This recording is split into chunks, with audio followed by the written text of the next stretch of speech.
Mga mahal na kapatid sa Islam, bukas po May 26, 2026, araw po ng Arafah, ika-10 araw sa buwan ng Dhul-Hijjah. At sinabi po dito ng mahal na propeta Muhammad sallallahu alaihi wasallam sa kabutihan nito, ayon sa isang tumpak na hadith, Siyam yawmu Arafah ahtasibu ala Allahi ay yukaffira as-sanata allati qablahu was-sanata allati ba'dah. Aw kama qala an-nabiy sallallahu alaihi wasallam.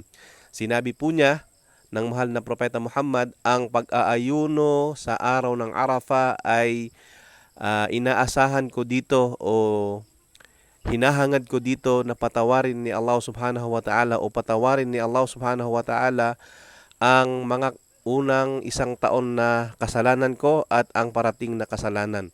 Ibig sabihin 2 taon pong kasalanan ang patatawarin ni Allah subhanahu wa ta'ala sa pag-aayuno lamang sa araw ng Arafah.